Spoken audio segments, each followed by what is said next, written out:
CCTV footage ఎక్కడుంది? అది మీకిచ్చిన pen డ్రైవ్లోనే ఉంది సార్. ఇదా?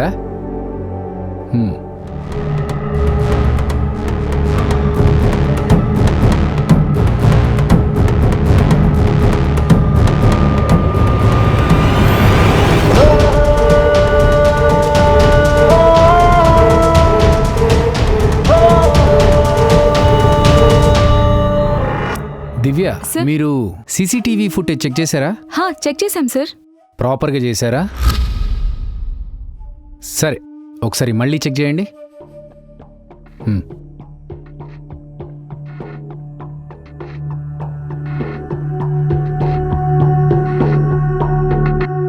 చూశాను సార్, అంతా పర్ఫెక్ట్గానే ఉంది. It's not perfect. మళ్ళీ ఒకసారి చెక్ చేయండి. ఒక ఫ్యామిలీ రాత్రి 9 గంటలకు ఆ లిఫ్ట్లో ఎక్కింది. సో లిఫ్ట్లో ఎక్కిన ఆ ఫ్యామిలీ ఏదో ఒక ఫ్లోర్లో దిగాలి కదా, కానీ ఆ ఫ్యామిలీ ఎక్కడా దిగలేదు. Where is that footage? అవును సార్, నేను కూడా ఈ విషయాన్ని గమనించలేదు.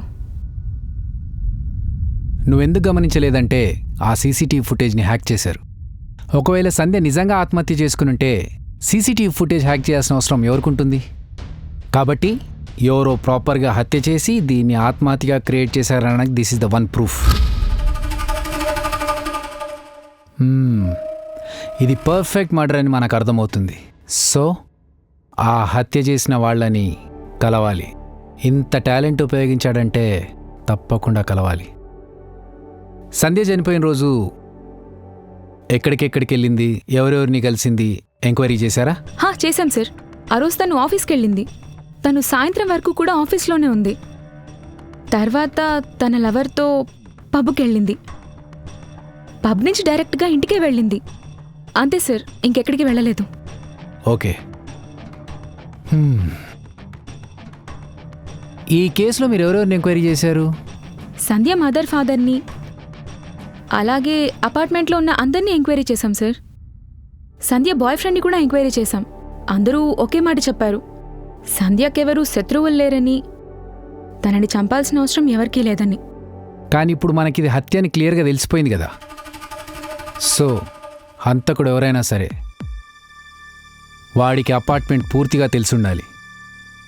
లేకపోతే ఇంత పర్ఫెక్ట్గా ప్లాన్ చేసి ఇదంతా చేయడం చాలా కష్టం. ఇంతకీ అపార్ట్మెంట్లో ఎవరెవరు ఉంటారు? అపార్ట్మెంట్ మొత్తం 3 ఫ్లోర్లు ఉన్నాయి సార్.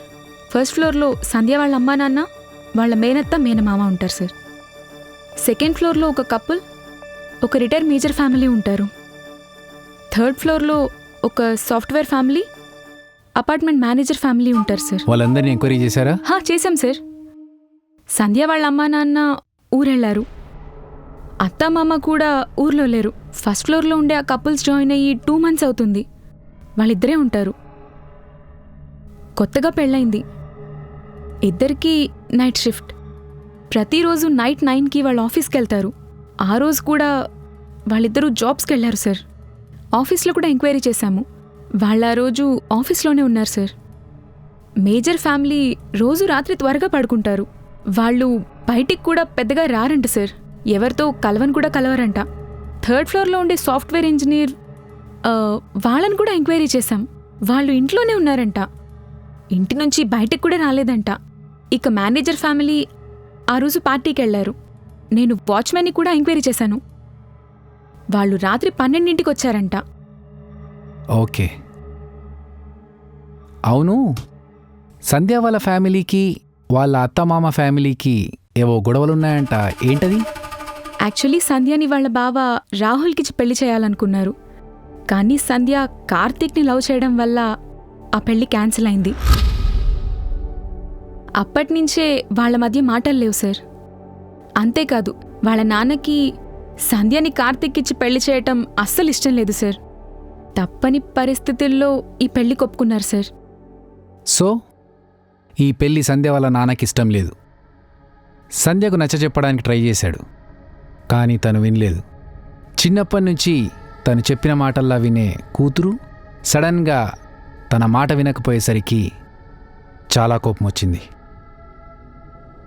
తన మనసు కార్తీక్ని అల్లుడిగా అంగీకరించకపోవచ్చు. అలా కోపం, ఫ్రస్ట్రేషన్ ఇలాంటి ఒక సిచ్యువేషన్లో ఆ తండ్రే తన కూతుర్ని చంపేలా చేసిండొచ్చు, లేదా ఎవరైనా కాంట్రాక్ట్ కిల్లర్కి చంపమని చెప్పిండొచ్చు.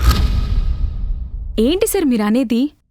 సొంత కూతురు చిన్నప్పటి నుంచి ఎంతో గారాబంగా పెంచుకున్నాడు, అలాంటి అమ్మాయిని ఎలా చంపుకుంటాడు సార్? నేను సంధ్య వాళ్ళ అమ్మా నాన్నని ఎంక్వైరీ చేసినప్పుడు కూతురు పోయిందన్న బాధ నాకు స్పష్టంగా కనిపించింది సార్. ఆయన తన కూతుర్ని చంపడం అంటే అసలు నమ్మలేకపోతున్నాను సార్. నమ్మకాలు వేరు, నిజాలు వేరు. నమ్మకం ఫెయిల్ అవుతుందేమో కానీ నిజం ఫెయిల్ అవ్వదు. మనం నమ్మనంత మాత్రాన నిజాలు అబద్ధాలు కావు. నమ్మకానికి నిజానికి చాలా తేడా ఉంది దివ్య. నీకు అమీర్జిత్ సాదా తెలుసు కదా? ఆ కుర్రాడు 8 ఏళ్ల వయసులో తన చెల్లితో పాటు ఇంకొక అమ్మాయిని ఇటుకలతో కొట్టి చంపాడు ఫర్ ఎ సిల్లీ రీజన్. కొన్ని రోజుల క్రితం జెస్సీ వాక్ అనే క్రిమినల్ తన ఫ్రెండ్ ఫోన్ ఇవ్వలేదనే ఒక సిల్లీ రీజన్తో అతన్ని చంపేశాడు. ఇలా చెప్పుకుంటూ పోతే సిల్లీ రీజన్తో చంపిన వాళ్ళు చాలామంది ఉన్నారు. కానీ ఇక్కడ ఒక రీజన్ ఉంది, ఆనర్ కిల్లింగ్. పరువు కోసం కూతురిని చంపడం పెద్ద విషయమేం కాదు. ఇలా చాలామందిని చూస్తున్నాం. నిన్నొక విషయం అడుగుతాను, ఫీల్ అవ్వకుండా చెప్పు. అడగండి సార్, చెప్తాను. ఈ కేసు నీ కాకుండా నాకప్పచెప్పినప్పుడు నీ ఇన్నర్ ఫీలింగ్ ఏంటి? పర్లేదు చెప్పు, నేనేమనుకోను. మీ మీద నాకు చాలా కోపం వచ్చింది. మిమ్మల్ని బాగా తిట్టుకున్నాను సార్. ఇంకా ఏమనిపించిందండి? చాలు, వదిలేస్తే ఇక్కడే తిట్టేసేలా ఉందయా. చూడు దివ్య, నీకు నాకు ఎలాంటి సంబంధం లేదు. జస్ట్ ఒక కేసు విషయంలో వర్క్ చేస్తున్నాం అంతే. అలాంటిది ఒక కేసుని నీ దగ్గర నుంచి తీసుకొచ్చి నాకు అప్పచెప్తేనే నీ ఈగో హర్ట్ అయింది. నీ కెరియర్లో ఇలాంటి కేసెస్ చాలా వస్తాయి. ఈ కేసు నాకు అప్పగించడం వల్ల నీ ఈగో హర్ట్ అయ్యి నా మీద చాలా కోపం వచ్చి ఉంటుంది. ఇంకో విషయం తెలుసా? దుర్యోధనుడు ఈగో హర్ట్ అవడం వల్ల మహాభారతమే జరిగింది. రావణుడి ఈగో హర్ట్ అవడం వల్ల రామాయణం జరిగింది. మరి చిన్నప్పటి నుంచి తన కూతుర్ని ప్రాణానికి ప్రాణంగా పెంచుకున్న తండ్రి ఒక్కసారి తన కూతురు తన మాట వినకపోయేసరికి తన ఈగో హర్ట్ అవ్వదా? చాలా హర్ట్ అయి ఉండొచ్చు. సో సంధ్యను వాళ్ళ నాన్న చంపే అవకాశం ఉంది. కానీ అలా అని చెప్పేసి ఆయన చంపాడని నేను చెప్పట్లేదు. దేర్ ఈజ్ ఏ పాసిబిలిటీ అంటున్నాను. ఇలా జరిగి ఉండొచ్చు. సో ఈ కేసు సాల్వ్ చేయాలంటే సంధ్య కాల్ రికార్డ్స్ కావాలి, అలాగే వాళ్ళ నాన్న కాల్ రికార్డ్స్ కూడా కావాలి. అండ్ వాళ్ళు ఎవరెవరితో మాట్లాడారో తెలిస్తే ఈ కేసు తొందరగా సాల్వ్ చేయొచ్చు. ఏమంటారు? అండ్ ఈ కేసులో ఇన్వాల్వ్ అయిన అందరినీ ఎంక్వైరీకి పిలవండి. Okay sir. రాజు సార్, ఒక సెకండ్. క్లూస్ రికవరీ చేసినప్పుడు సంధ్య ల్యాప్టాప్ కూడా తీసుకొచ్చారు కదా? అవును సార్. ఒకసారి తీసుకురా. Okay sir. For more updates, like, comment, subscribe to our channel. Hey darlings, గంటని click చేయడం మర్చిపోకండి.